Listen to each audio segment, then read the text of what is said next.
is sitting at his guitar. Let's see how that's working. Yeah, just a little.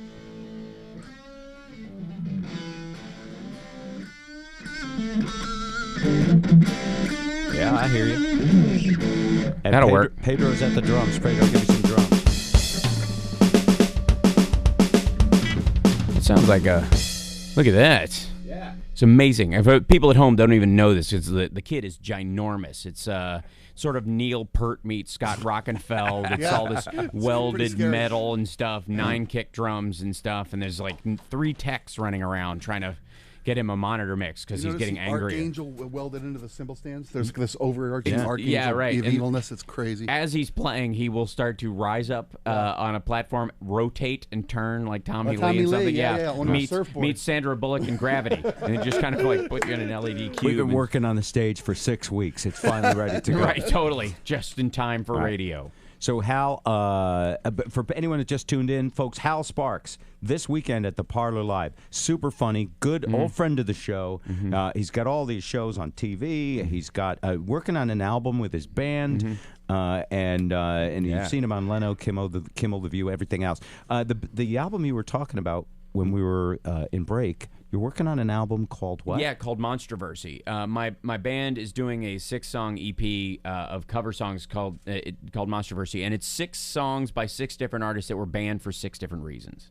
Okay. And these are some of these are songs we've heard of and know. Oh yeah, of course.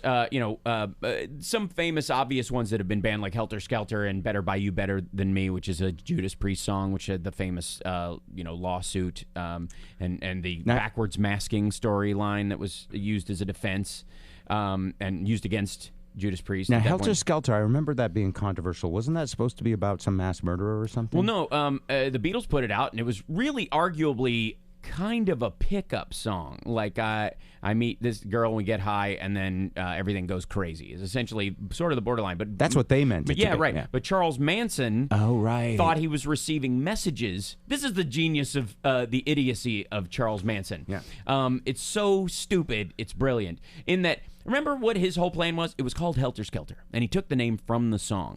And the whole idea was, but it's not the song's fault. He was going to He was going to start a race riot by killing some people and then blaming it, like having it look like black people did it, so that they would get unjustly attacked by the white power structure. And he was going for famous white people. Yeah, right? yeah. So he's going to kill it, and then that's why they wrote "pig" on the wall and all that kind of stuff. And then after the uprising, he believed that the black people would win because they were physically superior, but they would ultimately need a white person to run them because they weren't smart enough, and that was going to be him. That's where Chuck comes in. Yeah, right. That was honestly that was Charles Manson's his crazy plan. That was his crazy plan. That was Helter Skelter. Okay.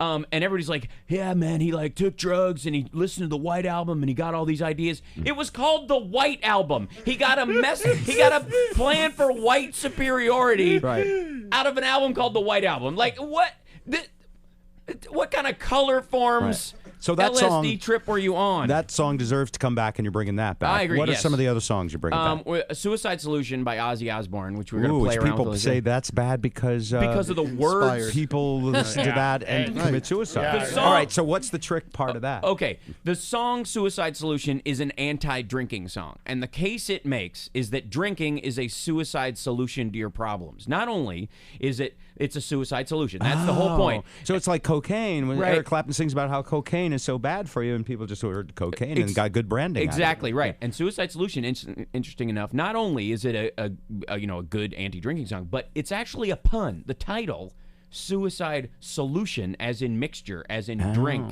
Like that would be a good name for a drink. Right. The solution. That's any kind of a mixed beverage or mixed liquid. It's a pun. It's a great pun, actually. And so that's going to be on the record along with "She Bop" by Cyndi Lauper. Which now tell me about that song. I don't know anything. That was about suicide and white power. Yeah, sure. No, it's not. It's worse. It's worse. It's about female masturbation. No. And white power. Yeah. Well, women power, girl power. Pink power. Yeah, right. Right. So it was about because previous to that, it wasn't a thing that people even said out loud assumed that happened. Existed. Yeah. From this moment forward on the show, it'd be something people won't be talking about. Right. We'll just be doing it right now. Hopefully, I'm doing it right now. Yeah, right.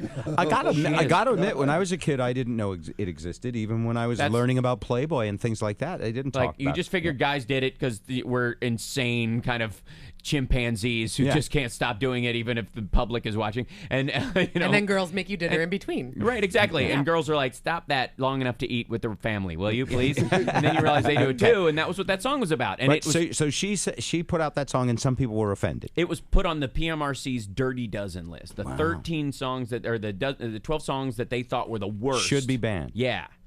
The worst. I mean, like up there with songs like Cop Killer and the like, they thought She Bop, that's gotta go. You bop, we bop, I bop. And he bop. I don't remember the She song. bop, It was a big pop hit, right? Cyndi Lauper. Here, Hal will play it for you. Hal will play it for me.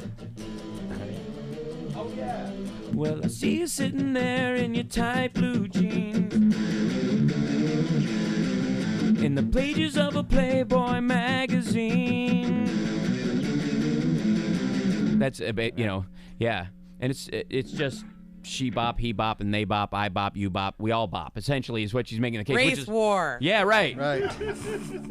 And of course, that was turned into the worst possible thing for the youth of today to learn. What was funny about it is it was so simple and so poppy and fun that kids would like to dance Oh, to absolutely. it. And they would have no idea what it meant. Yeah, absolutely. Yeah. All right. And it steals, I think, an Aldo Nova guitar solo.